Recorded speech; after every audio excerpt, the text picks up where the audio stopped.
سے مسلمانوں غفلت کو نائی کا پیشہ اختیار کرنے کا حکم۔ محمد حسنین بہاولپور سے پوچھتے ہیں، میں نے نائی کا کام یعنی ہیئر ڈریسنگ کا کام سیکھا ہوا ہے، کیا میں یہ کام کر سکتا ہوں؟ اس میں کوئی گناہ تو نہیں ہے؟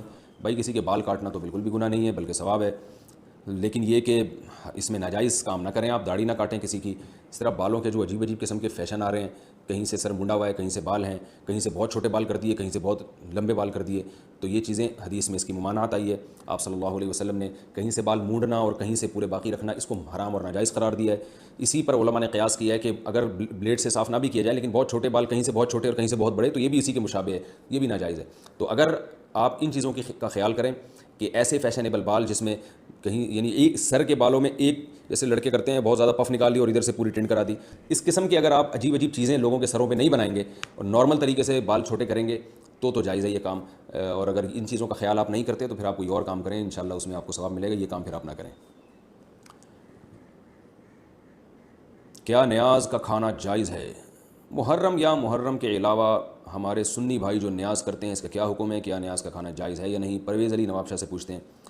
بھائی یہ جو نیاز وغیرہ کے کھانے ہیں یہ تو رسول اللہ صلی اللہ علیہ وسلم اور صحابہ کرام سے ثابت نہیں ہے۔ قرآن مجید نے جو ہمیں حکم دیا ہے وَيُطْعِمُونَ الطَّعَامَ عَلَىٰ حُبِّهِ مِسْكِينًا وَيَتِيمًا وَأَسِيرًا، سورہ دہر میں کہ ہمارے جو نیک بنتے ہیں، نیک بندے وہ مسکینوں کو، غریبوں کو اور قیدیوں کو ہماری محبت میں کھانا کھلاتے ہیں۔ تو اس میں اللہ نے کوئی دن متعین نہیں کیا کہ 11 تاریخ کو ہو، فلانی تاریخ کو، پورے سال آپ جب چاہیں کسی بھی غریب کو کھانا کھلائیں، لوگوں کا خیال کریں، اللہ اس سے راضی ہوگا۔ وہ یہی صدقہ ہے جو اسلام میں ہے، اس کے علاوہ کوئی اور ٹیکنیکل قسم کے جو کھانے ہیں، ٹھیک ہے بعض لوگوں کے پاس اس کے دلائل ہوں گے لیکن ہمارے علم میں وہ دلائل ہمیں سمجھ میں نہیں آتے، علماء کی بہت بڑی جماعت کو وہ دلائل سمجھ میں نہیں آتے۔ رسول اللہ صلی اللہ علیہ وسلم نے ارشاد فرمایا من احدث فی امرنا ھذا ما لیس منہ فہو رد، ہمارے دین میں کوئی ایسی چیز ایجاد کرے جو ہمارے دین میں سے نہیں تھی تو وہ رد ہے، وہ مردود ہے۔ ایک روایت میں مردود کا لفظ بھی آیا، اس کو چھوڑ دو۔